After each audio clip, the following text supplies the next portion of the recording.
पंचाननतनोद्भूतान् पंचाक्षरमनोपमान् पंचसूत्रकृतो वंदे पंचाचार्यान् जगद्गुरून्। ओम पूर्णमदः पूर्णमिदं पूर्णात् पूर्णमुदच्यते पूर्णस्य पूर्णमादाय पूर्णमेवावशिष्यते। ओम शांति शांति शांति। परम पूज्य ಮಹಾಯೋಗಿ ಈ ಭಾಗದ ನಮ್ಮ ನಿಮ್ಮೆಲ್ಲರ ಆರಾಧ್ಯ ದೇವರಾಗಿರುವಂತಹ ಸದ್ಗುರು ಲಿಂಗೈಕ್ಯ ಶ್ರೀ ಚನ್ನಬಸವ ಶಿವಯೋಗಿಗಳನ್ನು ಮನೋಮಂದಿರದಲ್ಲಿ ಧ್ಯಾನಿಸಿ ಅನಂತ ಕೋಟಿ ಪ್ರಣಾಮಗಳನ್ನು ಸಮರ್ಪಿಸಿ, ವಿಶ್ವಜ್ಯೋತಿ ಮಹಾಮಾನವತಾವಾದಿ ಮಹಾತ್ಮ ಬಸವೇಶ್ವರರಿಗೆ ಸ್ಮರಿಸಿ ಅನಂತ ಕೋಟಿ ಪ್ರಣಾಮಗಳನ್ನು ಸಮರ್ಪಿಸಿ, ಜಗದಾದಿ ಜಗದ್ಗುರು ಪಂಚ ಆಚಾರ್ಯರನ್ನು ಸ್ಮರಿಸಿ ವಂದಿಸಿ, ಭಾರತ ದೇಶದ ಧರ್ಮದ ಏಳಿಗೆಗಾಗಿ, ಹಿಂದೂ ಧರ್ಮದ ತತ್ವದ ಪ್ರತಿಪಾದನೆಗಾಗಿ ಶ್ರಮಿಸಿ ಭಾರತ ದೇಶದ ಜನತೆಯ ಹೃದಯ ಮಂದಿರದಲ್ಲಿ ಚಿರಸ್ಥಾಯಿಯಾಗಿ ನಿಂತಿರುವಂತಹ ಪರಮ ಪೂಜ್ಯ ಶಿವಾಜಿ ಮಹಾರಾಜರನ್ನು ಸ್ಮರಿಸಿ ಅನಂತ ಕೋಟಿ ಪ್ರಣಾಮಗಳನ್ನು ಸಮರ್ಪಿಸಿ, ಭಕ್ತಿಯ ಪುರವಾಗಿರುವಂತಹ ಹಾರ್ಕೂಡ ಗ್ರಾಮಕ್ಕೆ ಅತ್ಯಂತ ಸಮೀಪದ ಗ್ರಾಮ ಮತ್ತು ಹಾರ್ಕೂಡ ಮಠದ ಮೇಲೆ ನಮ್ಮ ಮೇಲೆ ಅತ್ಯಂತ ಶ್ರದ್ಧೆ ಭಕ್ತಿಯನ್ನಿಟ್ಟಿರುವಂತಹ ಪುಟ್ಟ ಗ್ರಾಮವಾದರೂ ಕೂಡ ಭಕ್ತಿ ಶ್ರದ್ಧೆ ರೀತಿ ನೈತಿಕತೆಯಿಂದ ನಡೆಯುತ್ತಿರುವಂತಹ ಅತ್ಯಂತ ಧಾರ್ಮಿಕತೆಯಿಂದ ಕೂಡಿರುವಂತಹ ಸರಜೋಳ್ಗ ಗ್ರಾಮದ ಸಮಸ್ತ ಎಲ್ಲ ಅನುಭಾವಿ ಸದ್ಭಕ್ತಾದಿಗಳೇ, ನಿಮ್ಮೆಲ್ಲರ ಹೃದಯ ಮಂದಿರದಲ್ಲಿರುವಂತಹ ಶ್ರೀಹರಿಯ ಶ್ರೀಚರಣಕ್ಕೆ ಅನಂತ ಕೋಟಿ ವಂದನೆಗಳು. ಪವಿತ್ರ ಗ್ರಾಮವಾಗಿರುವಂತಹ ಸರಜೋಳ್ಗ ಗ್ರಾಮದಲ್ಲಿ ನಿಮ್ಮೆಲ್ಲರ ತನು ಮನ ಧನದಿಂದ ಪವಿತ್ರವಾದಂತಹ ಅಖಂಡ ಹರಿನಾಮ ಸಪ್ತಾಹ, ಜ್ಞಾನೇಶ್ವರಿ ಪಾರಾಯಣ ಮತ್ತು ಗ್ರಂಥರಾಜ ಜ್ಞಾನೇಶ್ವರಿ ಪಾರಾಯಣ ಮತ್ತು ಅಖಂಡ ಹರಿನಾಮ ಕೀರ್ತನೆ, ಸಂಕೀರ್ತನೆ, ಪ್ರವಚನ, ಆಶೀರ್ವಚನ ಎಲ್ಲ ಕಾರ್ಯಕ್ರಮಗಳನ್ನು ಭಕ್ತಿ ವಿಶ್ವಾಸದಿಂದ ನೀವೆಲ್ಲರೂ ಕೂಡ ಮಾಡ್ತಾ ಬಂದಿದ್ದೀರಿ. ಇಲ್ಲಿಗೆ ಆಗಮಿಸಿದಾಗ ಈ ಭವ್ಯವಾಗಿರುವಂತಹ ದೇವಾಲಯವನ್ನು ನೋಡಿದಾಗ, ಕೆಲ ವರ್ಷಗಳ ಹಿಂದೆ ಬಹಳ ಚಿಕ್ಕದಾಗಿರುವಂತಹ ದೇವಾಲಯ ಇತ್ತು. ಇವತ್ತಿನ ದಿವಸ ಸುಂದರವಾಗಿರುವಂತಹ ಅತ್ಯಂತ ಭಕ್ತಿಯಿಂದ ಕೂಡಿರುವಂತಹ ಈ ದೇವಾಲಯ ನೋಡಿದಾಗ, ಒಳಗೆ ಗ್ರಾನೈಟ್ ಹಚ್ಚೇರಿ ಬಹಳ ವಿಜೃಂಭಣೆಯಿಂದ ಭಕ್ತಿಯಿಂದ ಈ ದೇವಾಲಯವನ್ನು ನಿರ್ಮಾಣ ಮಾಡಿದ್ದೀರಿ. ಈ ದೇವಾಲಯ ನೋಡಿದಾಗ ನಮಗೆ ಹೆಂಗೆ ಅನಿಸ್ತಾ ಇದೆ ಅಂದ್ರೆ, ಬಹುಶಃ ಇವತ್ತು ನಾವು ಸರಜೋಳ್ಗ ಗ್ರಾಮದಲ್ಲಿಲ್ಲ, ಅಯೋಧ್ಯೆಯ ರಾಮ ಮಂದಿರದಲ್ಲಿ ನಾವು ಕುಂತೀವಿ ಅನ್ನುವಂಥ ಭಾವನೆ ನಮಗೆ ಆಗ್ತಾ ಇದೆ. ಯಾಕೆಂದರೆ ನಿಮ್ಮ ಗ್ರಾಮ ಬಹಳ ಚಿಕ್ಕದಾಗಿರುವಂಥ ಗ್ರಾಮ, ಪುಟ್ಟ ಗ್ರಾಮ, ಅದನ್ನು ಕೂಡ ದೇವಾಲಯ ಮಾತ್ರ ಬೃಹತ್ ಪ್ರಮಾಣದಲ್ಲಿ ಸುಂದರವಾದಂತಹ ಶಿಖರವನ್ನು ಮಾಡಿದ್ದೀರಿ. ಕೆಲವೇ ತಿಂಗಳಲ್ಲಿ ಬಹುಶಃ ಕಳಸಾರೋಹಣ ಕಾರ್ಯಕ್ರಮ ಕೂಡ ಮಾಡಬಹುದಂತ ನಮ್ಗೆ ಅನಿಸ್ತಾ ಇದೆ. ಬಹಳ ಸುಂದರವಾದಂತಹ ದೇವಾಲಯ ನಿರ್ಮಾಣ ಮಾಡಿದ್ದೀರಿ.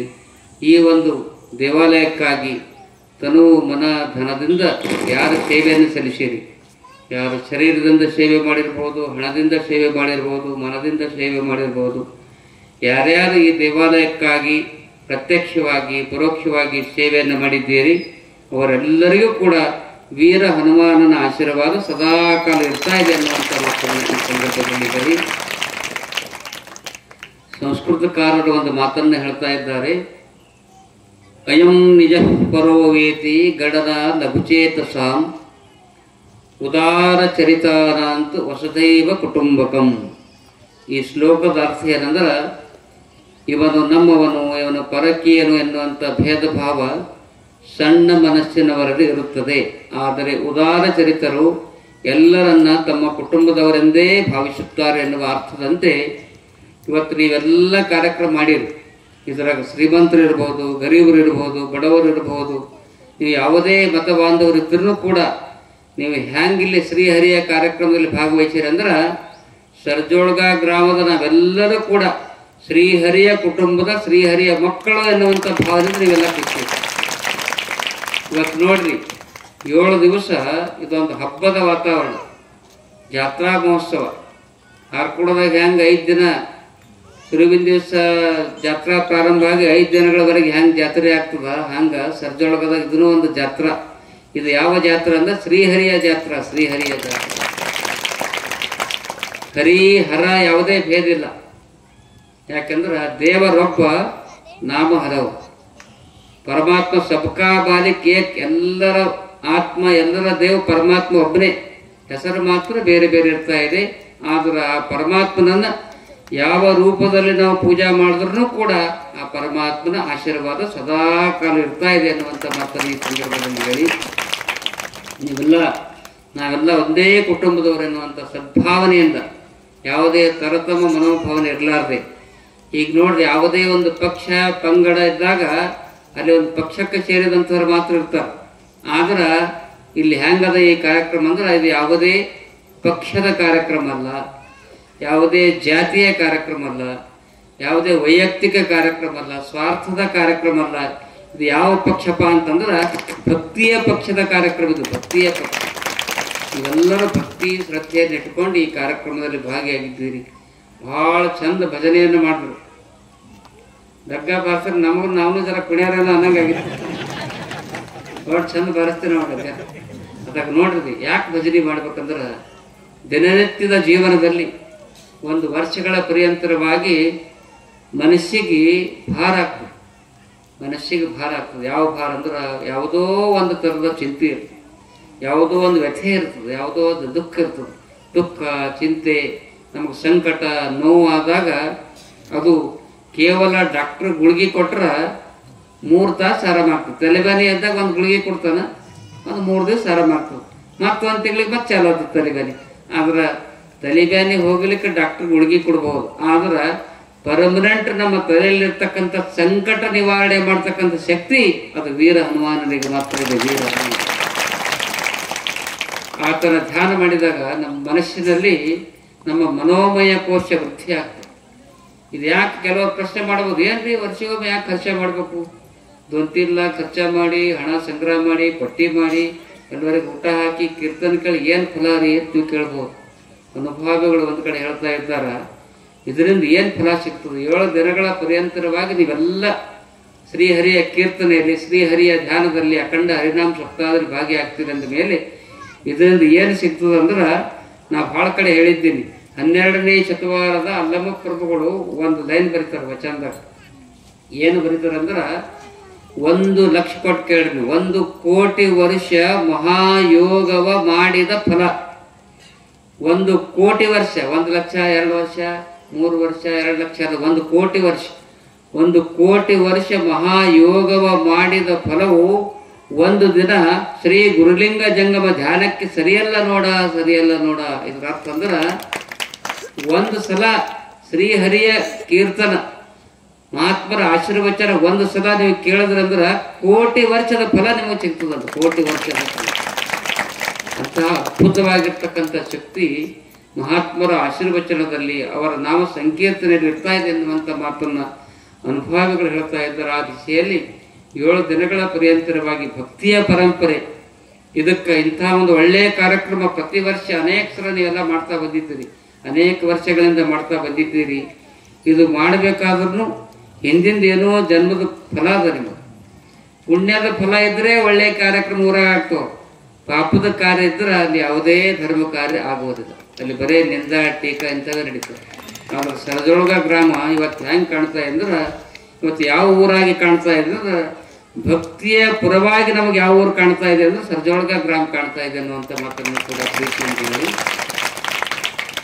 ನಿಜವಾಗಿ ದೇವರ ಕೃಪೆ ನಮಗೆ ಆಗಬೇಕಾದ್ರೆ ನೀವೆಲ್ಲ 7 ದಿನಗಳ ಪರ್ಯಂತರವಾಗಿ ಕೇಳ್ತಾ ಇರ್ತೀರಿ. ಕೇಳಿದ್ದನ್ನು ನಾವು ಹೆಂಗೆ ಇಟ್ಕೋಬೇಕು ಅಂತ ತಿಳ್ಕೊಂಡು ಕೇಳಿದಾಗ, ಹಾರ್ಕೂಡದ ಜಾತ್ರಾ ಮಹೋತ್ಸವದ ಸಂದರ್ಭದಲ್ಲಿ ಒಬ್ಬ ವ್ಯಕ್ತಿಗ ಲಗ್ನ ಆದ್ಮ್ಯಾಗ 15 ವರ್ಷದ ನಂತರ ಒಬ್ಬ ಮಗ ಹುಡ್ತಾನೆ. 15 ವರ್ಷ ಮುಂದೆ ಮಗ 5 ವರ್ಷದ ಮಗ ಆಗ್ತಾನ. ಮಗನನ್ನ ಕರ್ಕೊಂಡು ಜಾತ್ರಾದಾಗ ಬರ್ತಾನ. ಜಾತ್ರೆದಾಗ ಬಂದ ಕೂಡಲೇ ಅಲ್ಲೆಲ್ಲ ಮೂರ್ತಿಗಳು ಇಟ್ಟಿರ್ತಾರೆ ಅಂಗಡಿದಾಗ. ಮೂರ್ತಿಗಳಿಟ್ಟಾಗ ಅಲ್ಲಿ ಯಾವ ಮೂರ್ತಿ ಇದ್ದು ಅಂದ್ರೆ ಪರಮಾತ್ಮನ ಮೂರ್ತಿ ಇದ್ದು. 3 ಪರಮಾತ್ಮನ ಮೂರ್ತಿಗಳು, ಅನೇಕ ಮೂರ್ತಿಗಳಿದ್ದು. ಅದರಲ್ಲಿ 3 ಮೂರ್ತಿಗಳು ಬಹಳ ಸುಂದರವಾದಂಥ ಶಿವನ ಮೂರ್ತಿಗಳಿದ್ದು. ಮೂರ್ತಿ ಇದ್ದಾಗ ಆ ಹುಡುಗ ಮತ್ತು ತಂದೆ ಹೋಗಿ ರೇಟ್ ಕೇಳ್ತಾರೆ. ಈ ಮೂರ್ತಿ ಬೆಲೆ ಎಷ್ಟು, ಈ ಮೂರ್ತಿ ಬೆಲೆ ಎಷ್ಟು, ಈ ಮೂರ್ತಿ ಬೆಲೆ ಎಷ್ಟು ಅಂದ್ರೆ ಮೂರೂ ಪರಮಾತ್ಮನ ಮೂರ್ತಿನೇ. ಆದ್ರೆ ಅಲ್ಲಿರ್ತಕ್ಕಂಥ ಕವಿ ಏನು ಹೇಳ್ತಾ ಇದ್ದಾನಂದ್ರೆ, ವ್ಯಾಪಾರಸ್ಥ ಏನು ಹೇಳ್ತಾ ಇದ್ದಾನಂದ್ರೆ, ಒಂದು ಪರಮಾತ್ಮನ ಮೂರ್ತಿ ಮೊದಲಿಗೆ ತೋರಿಸ್ತಾನ, ಇದ್ರ ರೇಟ್ ಎಷ್ಟಪ್ಪ ಅಂದ್ರೆ 50 ರೂಪಾಯಿ. ಮತ್ತೆ ಎರಡನೇ ಮೂರ್ತಿ ಇದ್ರದ್ದು ಎಷ್ಟು ರೇಟ್, ಇದನ್ನು ಅದೇ ಮೂರ್ತಿ ಅದರ ಶಿವಂದೇ, ಇಲ್ಲ ಇದ್ರ ರೇಟ್ ನೋಡ್ರಪ್ಪ 500 ರೂಪಾಯಿ. ಮತ್ತೆ ಅಲ್ಲೇ ಪರಮಾತ್ಮನ ಮೂರ್ತಿ ಇರ್ತದೆ ಮೂರನೇದು, ಇದ್ರದ್ದು ರೇಟ್ ಎಷ್ಟು, ಇದ್ರದ್ದು 5,000 ಅಂತ. 5,000 ಅವನಿಗೆ ಆಶ್ಚರ್ಯ ಆಗ್ತದೆ. ಮೂರೂ ಪರಮಾತ್ಮನ ಮುಖನೇ, ಮೂರೂ ಪರಮಾತ್ಮನ ಮೂರ್ತಿನೇ. ಒಂದದ್ದು ರೇಟ್ 50 ರೂಪಾಯಿ, ಎರಡನೇದು 500 ರೂಪಾಯಿ, ಮೂರನೇದು 50,000 ರೂಪಾಯಿ, 5,000 ರೂಪಾಯಿ. ಯಾಕ ಅಂತ ಕೇಳಿದಾಗ ಹಂಗೆ ವಿಚಾರ ಮಾಡ್ತಿರ್ತಾರ. ಅಂತ ಸಂದರ್ಭದಲ್ಲಿ ಒಬ್ಬ ಅನುಭವಿ ಬರ್ತಾನೆ. ನಮ್ಮ ಲಿಂಬಾಜಿ ಬರೋದ್ರ, ವಾಲ್ಮೀಕಿ ಬರೋದ್ರ, ಇಂಥವ್ರು ಬಂದು, ಏನ್ರಿ ಮೂರು ಪರಮಾತ್ಮನ ಮೂರ್ತಿನೇ, ಒಂದ್ರ ರೇಟ್ 50 ರೂಪಾಯಿ, ಒಂದದ್ದು 500 ರೂಪಾಯಿ, ಮತ್ತೊಂದದ್ದು 5,000 ರೂಪಾಯಿ. ಯಾಕಂತ ತಿಳ್ಕೊಂಡು ಕೇಳಿದಾಗ ಅಲ್ಲಿ ಏನಾಗಿತ್ತಂದ್ರೆ, ಒಂದು ಮೂರ್ತಿ ಕಿವ್ಯಾಗ ಒಂದು ತಂತಿ ಹಾಕ್ತಾರೆ, ತಾಮ್ರ ತಂತಿ ಹಿಂಗೆ ಹಾಕಿದಾಗ ಸೀದಾ ಈ ಕಡೆ ಹಾಕಿದ್ರೆ ಈ ಕಡೆ ಬರ್ತದೆ. ಇದ್ರದ್ದು ರೇಟ್ ನೋಡ್ರಿ 50 ರೂಪಾಯಿ. ಮತ್ತೊಂದು ಮೂರ್ತಿ ಕಿವ್ಯಾಗ ಹಿಂಗೆ ತಂತಿ ಹಾಕ್ತಾರೆ, ಹಿಂಗೆ ಹಾಕಿದ ಕೂಡಲೇ ಬಾಯಾಗ ಬರ್ತದೆ, ಇದ್ರದ್ದು 500 ರೂಪಾಯಿ ಅಂತ. ಇನ್ನೊಂದು ಮೂರ್ತಿದು ತಂತಿ ಹಿಂಗೆ ಒಳಗೆ ಹಾಕಿದಾಗ ಸೀದಾ ಒಳಗೆ ಹೋಗಿ ತಲೆಗೆ ಬರ್ತದೆ, ಅದು ಇದ್ರದ್ದು 5,000 ರೂಪಾಯಿ, 5,000 ರೂಪಾಯಿ. ಆ ಸಂದರ್ಭದಲ್ಲಿ ಅನುಭವಿಗಳು ಹೇಳ್ತಾ ಇದ್ದಾರೆ, ಇದೇನ್ರಿ ಅರ್ಥ ಅಂತ ತಿಳ್ಕೊಂಡು ಕೇಳಿದಾಗ, ಅದು ಮಣ್ಣಿನ ಮೂರ್ತಿಯ ನಿಜವಾದ ಅರ್ಥ ಅಲ್ಲ. ಯಾವ ಮೂರ್ತಿಯ ಬಗ್ಗೆ ಹೇಳ್ತಾ ಇದ್ದಾರೆ ಅಂದ್ರೆ, ಮಾನವನ ದೇಹ ಎನ್ನುವಂಥದ್ದು ಕೂಡ ಪರಮಾತ್ಮ ಎನ್ನುವಂಥ ಶ್ರೀಹರಿ ಎನ್ನುವಂಥ ಮಾಲಕ ಮಾನವನ ದೇಹ ಎನ್ನುವಂಥ ಮೂರ್ತಿಯನ್ನ ನಿರ್ಮಾಣ ಮಾಡಿದ್ದಾರೆ. 50 ರೂಪಾಯಿ ರೇಟ್ ಯಾಕೆ ಹೇಳಿದ್ರೆ ಅಂದ್ರೆ, ಯಾರು ಸಂಕೀರ್ತನೆಯನ್ನ, ಶ್ರೀಹರಿಯ ಕೀರ್ತನೆಯನ್ನ ಈ ಕಿವಿಯಿಂದ ಕೇಳಿ ಈ ಕಡೆಯಿಂದ ಬಿಡ್ತಾರಲ್ಲ, ಅವ್ರದ್ದು 50 ರೂಪಾಯಿ ರೇಟ್, 50 ರೂಪಾಯಿ. ಮತ್ತೆ ಎರಡನೇದು 500 ರೂಪಾಯಿ ರೇಟ್ ಅಂದ್ರೆ, ಯಾರು ಈ ಕಿವಿಯಿಂದ ಎಲ್ಲ ಕೀರ್ತನೆ ಕೇಳಿ ಇನ್ನೊಬ್ರು ಮನೆಯಾಗ ಹೋಗಿ ಹೆಂಡತಿ ಮುಂದೆ ಹೇಳ್ಬಿಡ್ತಾರಲ್ಲ, ಮುಗಿತಲಿಗೆ, ಅವ್ರದ್ದು 500 ರೂಪಾಯಿ ರೇಟ್. ಆದ್ರೆ ಇನ್ನೊಂದು ಮೂರ್ತಿಯ ಬೆಲೆ 5,000. ಯಾಕಂದ್ರೆ ಯಾರು ಪರಮಾತ್ಮನ ಆಶೀರ್ವಚನವನ್ನ, ಮಹಾತ್ಮರ ಆಶೀರ್ವಚನವನ್ನ ತಲೆಯಾಗಿ ತುಂಬಿಕೊಂಡು ಅದರಂತೆ ಯಾರು ನಡೀತಾರಲ್ಲ, ಅವ್ರದ್ದು 5,000 ರೂಪಾಯಿ, 5,000 ರೂಪಾಯಿ. ಆದರೆ ನೀವೆಲ್ಲ ಸರಜೋಳಗ ಗ್ರಾಮದವ್ರು ಹೆಂಗಿದ್ರಿ ಅಂದ್ರೆ, ನೀವೆಲ್ಲ ಕೇಳಿ ಇಲ್ಲಿ ಕಿವಿಯಿಂದ ಕೇಳಿ ಬಿಟ್ಟು ಬಿಡೋರಲ್ಲ, ಎಲ್ಲ ಆಶೀರ್ವಚನವನ್ನ ಕೇಳಿ ಕೇಳಿ ಅದರಂತೆ ನಡೆಯುವಂತ ಭಕ್ತಾದಿಗಳು ಯಾರಂದ್ರೆ ಸರಜೋಳಗ ಗ್ರಾಮದವ್ರು ಇದ್ದೀರಿ. ಅದಕ್ಕೇನು ಸಾಕ್ಷಿ ಅಂದ್ರೆ ನೋಡಿ, ಪ್ರತಿ ವರ್ಷ ಇಷ್ಟೆಲ್ಲ ಕಾರ್ಯಕ್ರಮ ಮಾಡ್ತೀವಿ. ನೀವೆಲ್ಲ ದೇವ್ರ ಮ್ಯಾಗ ಭಕ್ತಿ ಇಲ್ಲ. ಕಾರ್ಕೂಡ ಮಠಕ್ಕೆ ನಮ್ಮ ಇದ್ರದಾಗ ಬರ್ತೀರ, ನಮ್ಮ 12 ಅಮಾಸಿದಾಗ ಒಂದಿನ ಇರ್ತದೆ. ನಾನು ಜಾತ್ರಾ ಮಹೋತ್ಸವದಲ್ಲಿ ಪ್ರತಿ ಅಮಾಸಿಗ ತಾವೆಲ್ಲರೂ ಕೂಡ ಭಕ್ತಿ ಪ್ರೀತಿಯಿಂದ ಬರ್ತೀರಿ, ವಿಶ್ವಾಸದಿಂದ ಬರ್ತೀರಿ, ಆಶೀರ್ವಾದ ಇರ್ತದೆ. ನಿನ್ನೆ ದಿವಸ ಏನೋ ಸ್ವಲ್ಪ ಮಳೆ ಬಿಡ್ತಂತ, ಸ್ವಲ್ಪ ಗಾಳಿ ಧೂಳಿ ಬಿಡ್ತಂತ. ನಾ ವೀರ ಹನುಮಾನಲ್ಲಿ ಪ್ರಾರ್ಥನೆ ಮಾಡ್ತೀನಿ, ನೋಡಪ್ಪ ಭಾಳ ಚಂದ ಭಕ್ತಿಯಿಂದ ಮಾಡ್ತಾರ, ನಿನ್ನ ಮಳೆ ಗಾಳಿ ಧೂಳಿ ಅದ ಒಂದು 50 ಕಿಲೋಮೀಟರ್ ಆ ಕಡೆ ಹೋದಂತ ಏನೋ ಮಾಡ್ತಾನೆ. ಮತ್ತು ನಮ್ಮ ಒಕ್ಕಲಿಗರು ಕೇಳ್ತಾರೆ, 50 ಕಿಲೋಮೀಟರ್ ಹೋದ್ರೆ ಮುಂದೆ ಜೋನ್ದಾಗ ಬಿತ್ತದ ಹೆಂಗ್ರಿ ಅಪ್ಪ ಅಂತ. ನೀವೇನು ಚಿಂತೆ ಮಾಡಿಬಿಡ್ರಿ, ಕಾರ್ಯಕ್ರಮ ಆಗತ್ತಂದ್ರೆ ಸ್ವಲ್ಪ ಶಾಂತಿ ಇರಲಿ. ಆದ್ರೆ ಈ ವರ್ಷ ಏನದಂದ್ರೆ, ಮಾರ್ಚ್ ತಿಂಗಳಲ್ಲಿ ಕೊಯ್ದು ಇದ್ರದಾಗ ಚಿಂಚೋಳಿಯಲ್ಲಿ ನಾವು ಹೇಳೀವಿ, ಈ ವರ್ಷ ಭಾಳ ಬೇಗ ಮಳೆ ಬಂದು ಜೂನ್ 15ರ ಒಳಗೆ ಬಿತ್ತಳಿಕೆ ಆಗಲಿ ಅಂತ ನಾನು ದೇವರಲ್ಲಿ ಪ್ರಾರ್ಥನೆ ಮಾಡ್ತೀನಿ ಅಂತ ಈ ಸಂದರ್ಭದಲ್ಲಿ ಹೇಳ್ತಾ ಇದ್ದೀನಿ. ಆ ದಿಶೆಯಲ್ಲಿ ನೀವೆಲ್ಲರೂ ಕೂಡ ನಿಮ್ಮ ಭಾಷೆ, ಕೆಲವರು ಮರಾಠಿ ಆಡ್ಬೋದು, ಕೆಲವರು ಕನ್ನಡ ಆಡ್ಬೋದು, ಕೆಲವರು ಹಿಂದಿ ಆಡ್ಬೋದು. ನಮ್ಮ ಭಾಷೆ ಮುಖ್ಯವಲ್ಲ, ಪರಮಾತ್ಮನಿಗ ಭಾಷೆ ಬೇಕಾಗಿಲ್ಲ, ನಮ್ಮ ಭಾವ ಮುಖ್ಯ. ಭಾವ ನಾವು ಯಾವುದೇ ಭಾಷೆ ಮಾತಾಡ್ಬೋದು, ಹಿಂದಿ, ಇಂಗ್ಲೀಷ್, ಕನ್ನಡ, ಮರಾಠಿ, ಉರ್ದು, ಯಾವ ಭಾಷೆ ಮಾತನಾಡಿದ್ರೂ ಕೂಡ ಪರಮಾತ್ಮನ ಮೇಲೆ, ದೇವರ ಮೇಲೆ ಭಕ್ತಿಯನ್ನಿಟ್ಟುಕೊಂಡು ನಿಜವಾಗಿ ಯಾರು ಈ ಜಗತ್ತಿನಲ್ಲಿ ಶ್ರೇಷ್ಠ ಸಂತರಾಗಿ ಬಾಳಬೇಕಾದ್ರೆ, ಶ್ರೇಷ್ಠ ಶರಣರಾಗಿ ಬಾಳಬೇಕಾದ್ರೂ ಒಂದು ಕೆಲಸ ಮಾಡಬೇಕು. ಯಾವ ಕೆಲಸ ಅಂದ್ರೆ, ನೀವು ಎಷ್ಟೇ ಧ್ಯಾನ ಮಾಡಿದ್ರು, ಎಷ್ಟೇ ಪೂಜಾ ಮಾಡಿದ್ರು, ನಿಜವಾಗಿ ಯಾರು ಸೇವೆ ಮಾಡ್ಬೇಕಂದ್ರೆ ಮೊಟ್ಟ ಮೊದಲನೇದಾಗಿ ತಂದೆ ತಾಯಿ ಸೇವೆ ಯಾರು ಮಾಡ್ತಾರೋ ಅವ್ರಿಗೆ ಶ್ರೀಹರಿಯ ಆಶೀರ್ವಾದ ಆಗ್ತದೆ. ಆ ದಿಶೆಯಲ್ಲಿ ಇವತ್ತಿನ ದಿವಸ ಬಹಳ ಜನರಿಗೆ ಬಹಳ ತಾಪತ್ರೆ ಆಗ್ತಾ ಇದೆ. ಒಂದು ಸಣ್ಣ ಉದಾಹರಣೆಯನ್ನು ಹೇಳಿ ನನ್ನ ಮಾತನ್ನು ಮುಗಿಸ್ತಾ ಇದ್ದೀನಿ. ಯಾಕೆ ತಂದೆ ತಾಯಿ ಸೇವೆ ಮಾಡ್ಬೇಕಂದ್ರೆ, ಒಂದು ವೃದ್ಧಾಶ್ರಮಕ್ಕೆ ಕರ್ಕೊಂಡು ಹೋಗಿರ್ ನಮಗೆ. ವೃದ್ಧಾಶ್ರಮ ಅಂದ್ರೆ ಅವ್ರಿಗೆ ಯಾರು ಮಕ್ಕಳು ಯಾರು ಅವ್ರ ಜೀವನವನ್ನು ನೋಡುವುದಿಲ್ಲ, ವೈದ್ಯರು ಬಿಟ್ಟಿರ್ತಾರೆ. ಮಕ್ಕಳು ವ್ಯವಸ್ಥೆ ಮಾಡುವುದಿಲ್ಲ, ವೃದ್ಧಾಶ್ರಮದಾಗ ಬಿಟ್ಟಿದ್ರು. ಬಹಳ ದೊಡ್ಡದಾಗಿರುವಂಥ ಆಶ್ರಮ. ಅಲ್ಲಿ ಒಂದು 25 ಜನ ವಯಸ್ಸಾದವ್ರು ಇದ್ರು. ಅಲ್ಲಿ ಹೆಂಗಿತ್ತಂದ್ರೆ ಬಹಳ ವ್ಯವಸ್ಥೆ ಇತ್ತು. ಒಬ್ಬ ಶ್ರೀಮಂತ ವೃದ್ಧಾಶ್ರಮ ನಡೆಸ್ತಾ ಇದ್ದ, ಸುಂದರವಾದಂಥ ಒಂದು ಪಲಂಗ, ಅವ್ರಿಗೆ ಬಲಗಲ ಗಾದಿ, ಮುಂಜಾನೆ ಅವ್ರಿಗೆ ಟಿಫಿನ್ ವ್ಯವಸ್ಥೆ, ಮಧ್ಯಾಹ್ನ ಊಟ, ಸಂಜೆ ಊಟ ಎಲ್ಲ ವ್ಯವಸ್ಥೆ ಮಾಡಿದಾಗ ಅಲ್ಲಿ ಹೋಗಿ ಮಾತನಾಡಿಸ್ಲಿಕ್ಕೆ ಹೋದಾಗ ಒಬ್ಬ ಹೆಣ್ಮಗಳು 75-80 ವರ್ಷದ ಮುದುಕಿ ಹೆಣ್ಮಗಳು ಈಗ ಅಲ್ಲಿ ಹೋಗಿ ನಾವೆಲ್ಲ ಸ್ವಾಮಿಗಳು ಕೂಡ್ಕೊಂಡು ಕೇಳಿದಾಗ, ಏನವ ತಾಯಿ, ಮತ್ತು ವೃದ್ಧಾಶ್ರಮದಲ್ಲಿ ಎಲ್ಲ ವ್ಯವಸ್ಥೆ ಅದ, ಮನೆಯರ ಬಿಟ್ಟು ಬಂದಿದ್ದಿ, ಮತ್ತು ನಿನಗೆಲ್ಲ ಆರಾಮದೇನಂತ ಕೇಳಿದಾಗ ಆ ಹೆಣ್ಮಗಳು ಆಯಿ ಹೇಳ್ತಾ ಇದ್ದಾಳ, ನನಗೆ ಮಲಗಲಿಕ್ಕೆ ಪಲಾಂಗದ, ಸರಿಯಾಗಿ ಊಟ ಕೊಡ್ತದ, ಎಲ್ಲ ಕೊಡ್ತಾರ, ಆದ್ರೂ ಕೂಡ ನನಗೇನು ತ್ರಾಸ ಆಗ್ತದೆ ಅಂತಂದ್ರೆ ನೆನಪು ಮಾಡಿ ಗಳ ಗಳ ಗಳ ಗಳ ಗಳ ಗಳ ಗಳ 75 ವರ್ಷದ ಮುದುಕಿ ಅಳ್ತಾ ಇದ್ದ. ಯಾಕೆ ಅಳ್ತಾ ಇದ್ದಿ, ಮನೆ ಬಿಟ್ಟು ಬಂದಿದ್ದು ಎಲ್ಲ ನಿನಗೆ ವ್ಯವಸ್ಥೆ ಅದ, ಆದ್ರೂ ಯಾಕೆ ಅಳ್ತಾ ಇದ್ದಿ, ಪಲಂಗ ಅದ, ಸುಂದರವಾಗಿರುವಂಥ ತಾಟ್ ಅದ, ಮ್ಯಾಗ್ ಫ್ಯಾನ್ ಅದ, ಎಲ್ಲ ಅದ, ಆದ್ರೂ ಕೂಡ ನೋಡು ಮಗ, ಯಪ್ಪ ಪ್ರೀತಿ ಅನ್ನುವಂಥದ್ದಿಲ್ಲ ಇಲ್ಲಿ, ಪ್ರೀತಿ ಅನ್ನುವಂಥದ್ದಿಲ್ಲ, ನನ್ನ ಮಕ್ಕಳು ಇಲ್ಲಿಲ್ಲ, ಅದಕ್ಕಾಗಿ ನನಗೆ ವ್ಯಥೆ ಆಗ್ತಾ ಇದೆ, ಎಷ್ಟೇ ವ್ಯವಸ್ಥೆ ಮಾಡಿದ್ರು ಕೂಡ ಇದಕ್ಕೆ ಅನಾಥಾಶ್ರಮ ಅಂತಾರೆ, ಮನೆ ಅನ್ನೋದಿಲ್ಲ ಎನ್ನುವಂಥ ಮಾತನ್ನ ತಾಯಿ ಹೇಳ್ತಾ ಇದ್ರು. ಅದು ಸೇರಿ ಮತ್ತು ಎಷ್ಟೋ ಜನ ವಯಸ್ಸಾದ್ಕೊಳ್ಳಿ ಏನು ಮಾಡ್ತಾರಂದ್ರೆ, ನಮ್ಮ ಅಪ್ಪವ್ರಿಗೆ ಭಾಳ ಜನ ಬಂದು, ಕರ್ಬಸಪ್ಪವ್ರಿಗೆ ನೀವೆಲ್ಲ ಕೇಳಿದ, ಅವ್ರಿಗೆಲ್ಲ ದರ್ಶನ ಮಾಡಿದ್ರು, ಅವ್ರು ಹೇಳ್ತಿರು ಬಂದು, ನೋಡಪ್ಪ ನನ್ನ ಮಕ್ಕಳು ಸೇರ್ತಾನೆ ಇಲ್ರಿ ಅಪ್ಪ, ನನಗೆ ಭಾಳ ತ್ರಾಸ ಕೊಡ್ತಾರ, ಸಸಿ ಅಂತೂ ಒಂದು 2 ಬಿಸಿ ರೊಟ್ಟಿ ಮಾಡಿಕೊಡಲ್ಲ, ನಿಮ್ಮೂರಾಗಲ್ರಿ ಆ ಕಡೆ ನೀವೆಲ್ಲ ಬಿಸಿ ರೊಟ್ಟಿ ಮಾಡಿಕೊಡ್ತೀರಿ, ಅವ್ರಿಗೆ ಕೇಳ್ತೀರಿ, ಏನ್ರಿ ಮಗನೇ ಸೇರ್ತಾ ಇಲ್ಲಪ್ಪ, ಹೆಂಗೆ ಮಾಡ್ಬೇಕಂದ್ರೆ ಅಪ್ಪವರು ಒಂದು ಮಾತು ಹೇಳ್ತಾರೆ. ಮತ್ತು ಏನು ಮಾತಂದ್ರೆ ಅವ್ರು ಉದಾಹರಣೆ ಕೊಡ್ತೀರಿ ಕರ್ಬಸಪ್ಪವ್ರು, ಏನಪ್ಪ ನಿನ್ನ ಮಗ ನಿನಗೆ ಹೆಚ್ಚಿಗೆ ಸೇರಲ್ಲೇನು, ವ್ಯವಸ್ಥೆ ಮಾಡಲ್ಲನು, ಅವಾಗ ಅವ್ರು ಏನು ಹೇಳ್ತೀರಿ, ನೋಡಪ್ಪ ನಿಮ್ಮ ಊರಾಗ ಹಳ್ಳ ಅದೇ, ನಮ್ಮೂರಾಗ ಭಾರಿ ದೊಡ್ಡ ಹಳ್ಳ ಅದ, ಹಳ್ಳದಾಗ ನೀರು ಹೆಂಗೆ ಹರಿತದ, ನಿಮ್ಮ ಮ್ಯಾಗಿನ ಬರ್ತಾವ್ರಿ ಕೆಳಗೆ ಹರಿತಾವ, ನೀರೇನು ಮುಂದಕ್ಕೆ ಹರಿತದ ಹಿಂದಕ್ಕೆ ಹರಿತದ ಅಂತ ಕೇಳ್ತಿರ, ಇಲ್ಲಪ್ಪ ನೀರು ಮುಂದಕ್ಕೆ ಹರಿತದ, ಹಂಗೆ ನೋಡಪ್ಪ ಪ್ರೇಮ ಅನ್ನೋದ್ರ ಮುಂದಕ್ಕೆ ಇರ್ತದೆ, ಹಿಂದಕ್ಕೆ ಇರಲ್ಲ, ನೀವೇನು ಚಿಂತೆ ಮಾಡಬೇಡ ಅಂತ ತಿಳ್ಕೊಂಡು. ಅದಕ್ಕಾಗಿ ಭಾಳ ಧೈರ್ಯದಿಂದ ಸಹಜ ಕ್ರಿಯೆ ಅದು, ಲಗ್ನ ಆದ್ಕೊಳ್ಳಿ ಮಗಂದು ಮಾಯ ಸ್ವಚ್ಛ ಮ್ಯಾಗ ಹೋಗ್ತದೆ, ಅದು ಮಗಳ ಮಾಯ ಎಲ್ಲಿ ಹೋಗ್ತದೆ, ಹಳೆಯ ಮ್ಯಾಗ ಹೋಗ್ತದೆ, ನೀವಂತೀರಿ ನನ್ನ ಮಗಳು ಅಂತ, ಮಾಯ ಆ ಕಡೆ ಹೋಗ್ತಾಳೆ, ಹಲೋ ಯಪ್ಪ ಆರಾಮಿದ್ದಂತ ಅಡ್ಡೆ ಅಂತೇಳಿ ನಿಮಗೆ, ಯಪ್ಪ ಹಬ್ಬಕ್ಕೆ ನಂಗೆ ಬರೋದಾಗಲ್ರಿ ಮಕ್ಕಳು ದೊಡ್ಡವಾಗ ಅಂತ.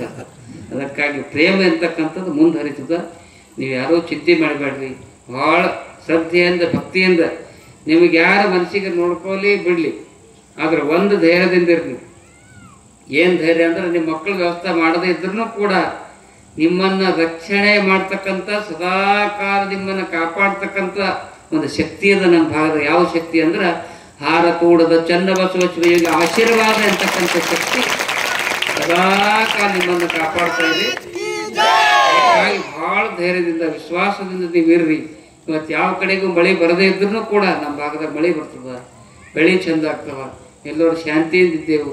ನೀವೆಲ್ಲ ಇನ್ನೊಂದು ನನಗೇನು ಭಾಳ ಖುಷಿ ಇದೆ ಅಂದ್ರೆ, ನಮ್ಮ ಭಾಗದಾಗ ಕೊಲೆ ಸುಲಿಗೆಗಳು ಭಾಳ ಕಮ್ಮಿ.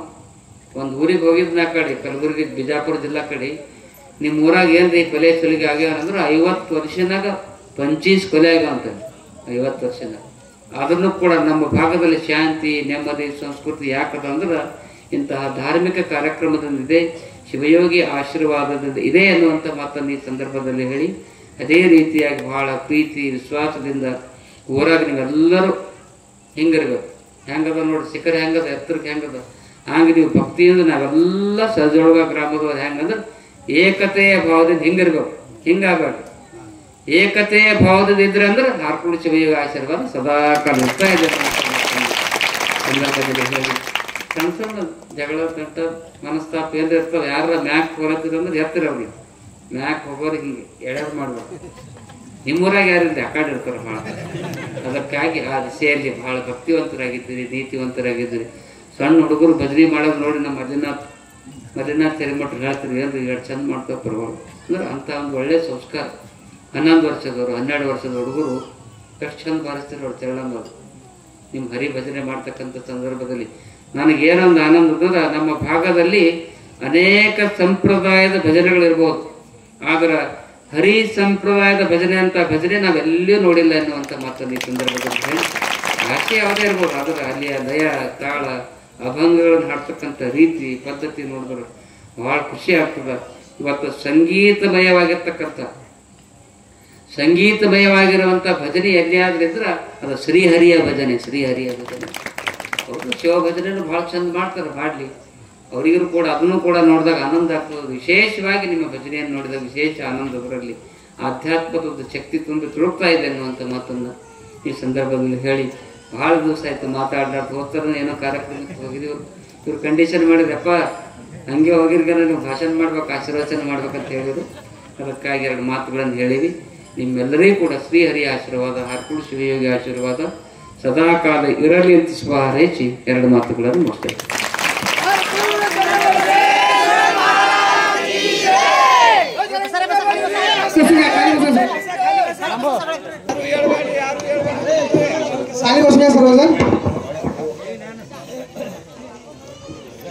एक एक